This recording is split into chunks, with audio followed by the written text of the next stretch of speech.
टूटे हुए सपने की सुने कौन सिसकी, टूटे हुए सपने की सुने कौन सिसकी, अंतर को चीर व्यथा पलकों पे ठिठकी, अंतर को चीर व्यथा पलकों पे ठिठकी, हार नहीं मानूंगा रार नहीं ठानूंगा, हार नहीं मानूंगा रार नहीं ठानूंगा, काल के कपाट पे लिखता मिटाता हूँ, गीत नया गाता हूँ, गीत नया गाता हूँ।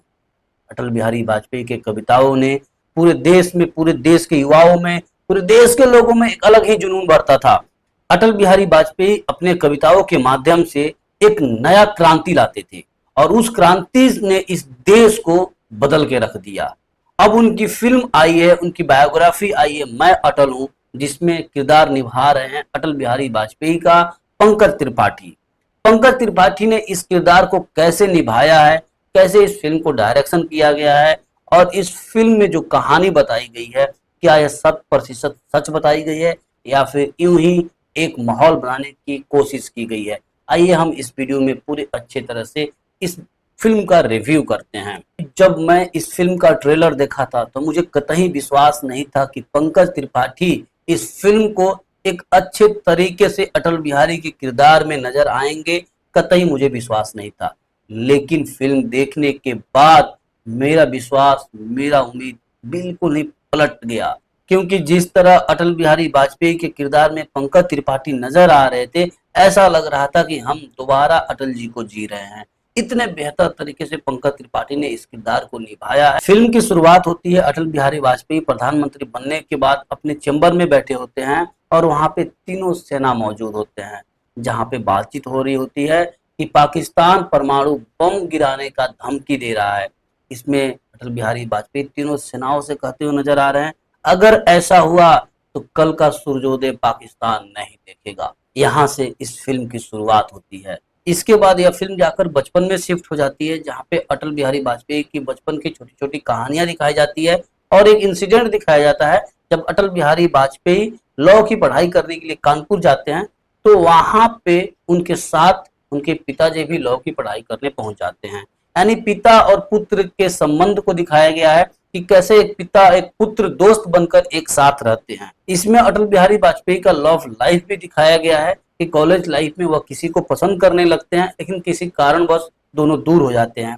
अब यह कितना सच है या झूठ है हम तो जानते नहीं है, लेकिन इस फिल्म में दिखाया गया है। अटल बिहारी वाजपेयी की छोटे छोटे बातों को बड़े अच्छे तरीके से पेश किया गया है, लाजवाब है। फिल्म की पकड़ सबसे ज्यादा तब बन जाती है जब इंटरवल खत्म होता है। इस पूरे फिल्म में जो अटल बिहारी वाजपेयी का जीवन दिखाया गया है, उसमें यह दिखाया गया कि कैसे उन्होंने आरएसएस के लिए अपना पूरा जीवन लगा दिया, कैसे आरएसएस ने उनको अपनाया, भारतीय जनता पार्टी की उत्थान कैसे हुई, जनता पार्टी कैसे बनी, इसके अलावा एनडीए का गठबंधन कैसे हुआ, श्यामा प्रसाद मुखर्जी, दीनदयाल उपाध्याय, सब कुछ दिखा दिया गया। यानी शुरुआत से लेकर पूरे अंत तक, कारगिल युद्ध तक, हर चीज को बड़े अच्छे तरीके से इस फिल्म में दिखाया गया है। इसके अलावा एक चीज और दिखाई गई कि श्यामा प्रसाद मुखर्जी जब कश्मीर जाते हैं तो वहां पे कैसे होता है, दीनदयाल उपाध्याय की मौत कैसे होती है, इसमें हर चीज को बड़े अच्छे तरीके से दिखाया गया है कि 13 महीने में ही उनके सरकार को कैसे गिराया गया और वो क्या सोचते थे, 13 महीने में अपने सरकार को, अपने देश को कहां से कहां ले गए। जिस तरह दिखाया गया कि अटल बिहारी वाजपेयी राजनीति से दूर जा चुके थे, लेकिन उसी बीच में लाल कृष्ण आडवाणी ने एक बड़ा फैसला लिया और उन्होंने प्रधानमंत्री पद का उम्मीदवार अटल बिहारी वाजपेयी को बनाया था। कैसे सुषमा स्वराज, अरुण जेटली, प्रमोद महाजन की शुरुआत होती है, एक झलक ये भी दिखाई गई है। जब आप इस फिल्म को देखने बैठेंगे तो कतई आपको नहीं लगेगा कि मैं इस फिल्म को छोड़ के चला जाऊं, क्योंकि यह फिल्म आपको बांध के रखती है। अटल बिहारी वाजपेयी की हर छोटी मोटी कहानियां दिखाती है। इस फिल्म में अटल बिहारी वाजपेयी के किरदार को पंकज त्रिपाठी ने जीवंत कर दिया है।